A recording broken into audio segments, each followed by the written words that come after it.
Hello, welcome to week 2. You made it through week 1. I know it was quite a journey to answer those questions and do some inner work and dig deep, but we're here and you made it. Hopefully you found the private Facebook group engaging and comforting. You have other people that can support you through this process, and you've been able to enjoy the guided meditation as well as the workbook. So week 2 is, in order to go forward, we have to go back. One of the things that really stood out to me when I work with other people or I talk to other moms about this particular one is you don't become a non-person just because you're a mom. Like, you just don't, you know? So I'm asking you to focus on who you were before you were a mom. So last week we focused on identifying what's really happening, but now let's go back a little. One of the things I hear is some people have kids early, and so they were still a child, so they don't know. When I say child, I mean late teens, early 20s. You're not really formed into a full person yet. You're still finding out who you are, and then you throw a baby in the mix, and so maybe you don't have a good strong foundation of who you are today. But I don't want you to get too caught up if you don't know exactly who you were, because we're going to do some work to figure out who you want to be, which is also important. So I wanted to go over some of the journal prompts for this week. The first one is, what parts of me were lost in motherhood? And I have to tell you from a personal experience, being able to be spontaneous was gone. You have to plan with the baby. I have an 8 and 5-year-old now. You have to plan with them. You can't wait till the last minute to figure out what you're going to eat. And you can't call up your friends and say, let's all go to the beach. You need to plan. So for me, it was spontaneity, being able just to get up and go and do whatever I want. So that's something that I had to come to terms with and find out ways to add into my life. So what parts of you are lost in motherhood? Think about that. And then the next one is, what did you enjoy before you were a mom? I said, if you've already read week 2, I really enjoy traveling. I like being able to get a cheap ticket for one and just go.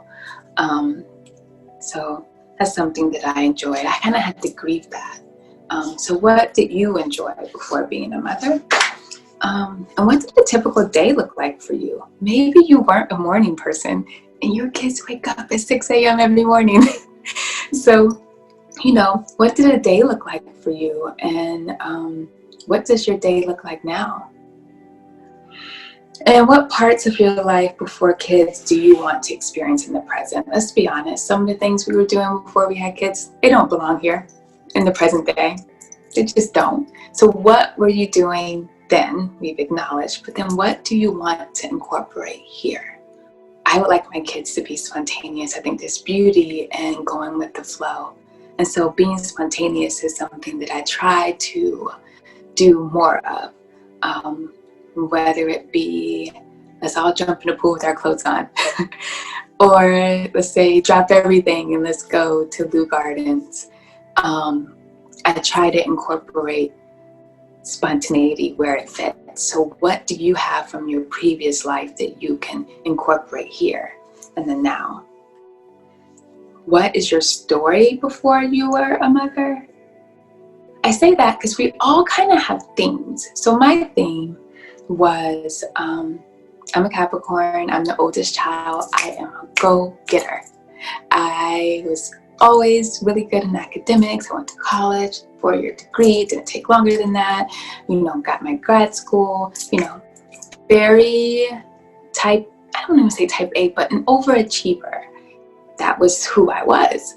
And when I stopped working, it was like, wait a second, who's gonna give me praise? The baby?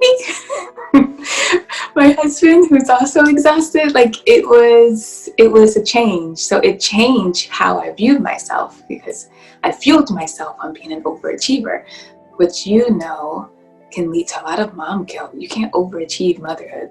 You kind of have to rest. And what parts of yourself are being served by being selfless? I believe that is a question that I put in again, because it's important to, that was in week 1, it's important to acknowledge that again here in week 2. So I want you to revisit that one, because it might change from week to week. That one's just one of those questions that if you were in therapy with me, we would sit and we would talk about for a couple of sessions. Because sometimes we're not fully aware. Okay. How was your transition into motherhood? I think that is pretty important, because sometimes the transitions aren't great. And a lot of other cultures are set up for you to have a community to help you. And sometimes we don't always have a community here. We move far away from our families, or, work or assignments have put us in new cities where we don't know anyone. So how was your transition into motherhood, and have you had support, or have you felt alone? Or maybe it was great. Maybe you had a great transition into motherhood. Okay, now we're going to talk about the affirmations from week 2, which is, I deserve to live a full and balanced life. I deserve to live a full and balanced life. My needs and wants are important, and my value is not rooted in what I can do for other people. That's a big one. You're going to find that one in our guided meditation this week. So week 2, the guided meditation is going to be, I believe you should do this before you start the journaling. And again, don't forget to check out with those other moms so you can feel supported and lifted as you go through this. Week 2 is all about digging deep, so don't be afraid to put it down if it brings up some things from you, and then come back to it. Okay, goodbye.